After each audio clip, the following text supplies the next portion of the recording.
To smart kitchen. ఈరోజు మనం complete పానీపూరిని ఇంట్లోనే తయారు చేసుకుందాం. సో ఎమ్మీ అండ్ టేస్టీగా తయారు చేసుకుందాం.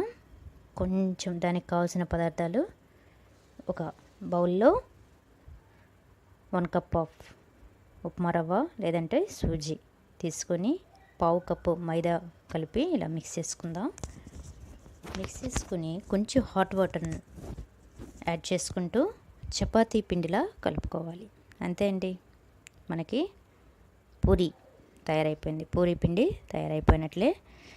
ఇలా మిక్స్ చేసుకున్న మిశ్రమంలో కొంచెం బేకింగ్ సోడా, రుచికి సరిపడా సాల్ట్ యాడ్ చేసుకుని మరొకసారిగా కలుపుకోవడమే. ఈ మిశ్రమాన్ని ఒక 1 అవర్ నుండి 2 గంటల వరకు ఒక కాటన్ క్లాత్ తీసుకొని కవర్ చేసుకోవడం. గాలి పోకుండా ఇలా కవర్ చేసుకున్నట్లయితే మనకి పూరి ముద్ద మెత్తగా, స్మూత్గా, బాగా ఉబ్బుతూ, నూనెలో వేయంలోనే చాలా బాగా ఉబ్బుతూ క్రిస్పీగా వస్తాయండి. ఇలా 4 భాగాలుగా చేసుకొని మైదా పిండి లేదా చపాతీ పిండి ఉపయోగించి ఇలా చపాతీ పిండిలా కలుపుకుందాం. చపాతీ కర్రతో తీసుకొని ఇలా చపాతీ పిండిలా ఇలా చపాతీ చేసేటప్పుడు మరీ గట్టిగా, మరీ పలసంగా కాకుండా మీడియంగా వీడియోలో చూపించిన విధంగా రుబ్బుకొని ఒక రౌండ్ ఇన్స్ట్రుమెంట్తో ఇలా రౌండ్స్ చేసుకోవచ్చు. నేను ఇక్కడ గ్లాస్ యూజ్ చేశానండి.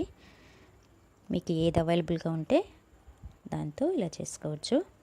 ఇలా తీసుకున్న మిశ్రమాన్ని సపరేట్గా ఒక పాత్రలో తీసుకుందాం.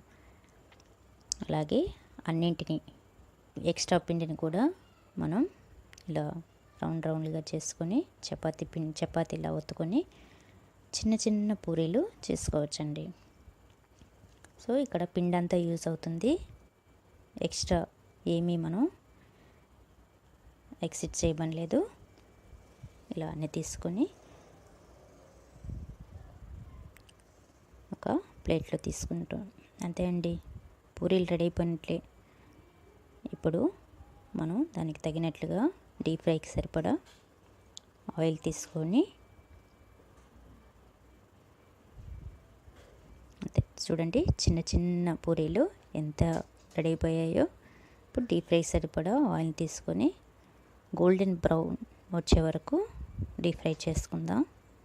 ఆయిల్ బాగా హీట్ అయిన వెంటనే చిన్న చిన్న పూరీల్ని చేసుకోవచ్చండి. ఇవి ఎంతో క్రంచీగా, క్రిస్పీగా, హెల్తీగా ఇంట్లోనే తయారైపోతాయి. సో పూరీలు రెడీ అయ్యాయి కదండి. మనకిప్పుడు దానికి పూరీ మసాలా స్టఫ్ ఎలా తయారు చేసుకోవాలో చూద్దాం. దానికి వైట్ పీస్ చేసుకొని ఇలా 2 గంటల నుంచి 3 గంటల వరకు బాగా నానబెట్టుకుందాం కుక్కర్లో వేసి. తర్వాత అలాగే పొటాటోస్ని కూడా ఇలాగే బాయిల్ చేసుకొని రెండింటిని సపరేట్ చేసుకుందాం. ఇలా పొటాటోస్ బాగా బాయిల్ అయ్యాయి. ఎక్స్ట్రా ఫుల్గా తీసేసి ఒక పాత్రలో వేసుకొని, అలా ఇక్కడ 2 నుంచి 3 పొటాటోస్ యూస్ చేశానండి. ఇలా మ్యాష్ చేసుకొని ముందుగా బాయిల్ చేసుకున్న వైట్ పీస్ని కూడా అందులో యాడ్ చేస్తున్నాను. చూడండి, బాగా బాయిల్ అయిపోయి దీన్ని మ్యాష్ చేసుకొని రెండింటిని మిక్స్ చేసుకుందాం. ఇలా చేతి సహాయంతో బాగా మిక్స్ చేసి ఇందులో టేస్ట్కి సరిపడా కారం, కొంచెం పసుపు పొడి, జీలకర్ర పొడి, రుచికి సరిపడా సాల్ట్, గరం మసాలా, ధనియాల పొడి, చాట్ మసాలా ఇలా అన్నీ యాడ్ చేసి సన్నగా తరిగి పెట్టుకున్న ఉల్లిపాయ ముక్కలను కూడా యాడ్ చేసుకొని ఇప్పుడు మరొకసారిగా కలుపుకుందాం. అంతే అండి. ఇప్పుడు సన్నగా తరిగి పెట్టుకున్న కొత్తిమీర తురుమును కూడా అందులో వేసి మరొకసారిగా కలుపుకొని సర్వింగ్ బౌల్లో తీసుకోవటమేనండి. ఎంతో టేస్టీ అయిన పానీపూరి స్టఫ్ రెడీ అయిపోయిందండి. దీన్ని సర్వింగ్ బౌల్లో తీసుకొని ఎంజాయ్ చేద్దాం. సో ఇప్పుడు మనకి పూరి రెడీ అయిపోయింది, అందులో పొటాటో కర్రీ స్టఫ్ రెడీ అయిపోయింది. తర్వాత దీనికి మనం పానీ ఎంతో రుచికరమైన పానీని తయారు చేసుకుందాం. దానికి 4 పచ్చిమిరపకాయలు, కొంచెం అల్లం, 1 కప్పు కొత్తిమీర, 1 కప్పు మింట్ లీవ్స్ అదే పుదీనా అండి యాడ్ చేశాను. దీంట్లో కొంచెం జీలకర్ర యాడ్ చేస్తున్నాను. ఎంతో ఔషధాలండి, ఇది ఎంతో గ్రేట్ ఔషధాలు, చాలా హెల్త్కి చాలా మంచిదండి. మనం బయట అయితే ఎక్కడెక్కడ ఎలా చేస్తారో డౌట్ అండి, మనం ఇంట్లోనే తయారు చేసుకుంటే ఎంతో హెల్దీ అయిన పానీపూరి మసాలా రెడీ అయిపోతుంది. ఇలా మిక్స్ చేసుకుందాం. మిక్సీ చేసుకొని మెత్తగా గ్రైండ్ చేసుకొని దీన్ని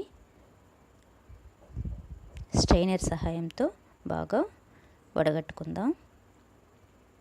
కొంచెం కొంచెం వాటర్ యాడ్ చేసుకుంటూ ఇలా వడగట్టుకున్నట్టయితే మనకి ఫుల్ జ్యూస్ పాత్రలోకి వచ్చేసి ఎక్స్ట్రా లీవ్స్ ఫుల్గా మనకి స్ట్రైనర్లోకి వచ్చేస్తాయి. దానికి రుచికి సరిపడా సాల్ట్ యాడ్ చేసుకుని ఇక్కడ పానీపూరి మసాలాని యూస్ చేస్తున్నానండి. ఇది ఆప్షనల్, ఉంటే వేసుకోండి, లేదంటే అవసరం లేదండి. దీనిలో నేను చింతపండు రసం బదులు నిమ్మకాయని యూస్ చేస్తున్నాను. నిమ్మకాయ వచ్చి ఇప్పుడు సమ్మర్ సీజన్లో బాగా హైడ్రేషన్ చేస్తుంది బాడీని, ఎంతో టేస్టీగా కూడా ఉంటుందండి. అంతే అండి, పానీపూరి కూడా రెడీ అయిపోయింది, పూరి రసం కూడా రెడీ అయిపోయింది. ఫైనల్గా గార్నిష్ కొత్తిమీరతో లైట్గా గార్నిష్ చేసుకుని సర్వ్ చేసుకోవటమే అండి. ఇది ఎంతో హెల్దీ, ఎంతో ఔషధ గుణాలు ఉందండి. డైజెషన్ ప్రాబ్లమ్స్ కూడా రాకుండా హెల్దీగా బాడీ హైడ్రేట్గా ఉంటుంది. బయట ఎలా ఉంటుందో ఎట్లా ఉంటుందో మనం ఆలోచించకుండా కళ్ళు మూసుకుని హెల్దీ డైట్ ఇంట్లోనే తయారు చేసుకున్నాం కదండి. Thanks for watching. మరిన్ని వీడియోస్ కోసం సబ్స్క్రైబ్ చేయండి, నచ్చితే షేర్ చేయండి, లైక్ చేయండి. Thank you for watching this video.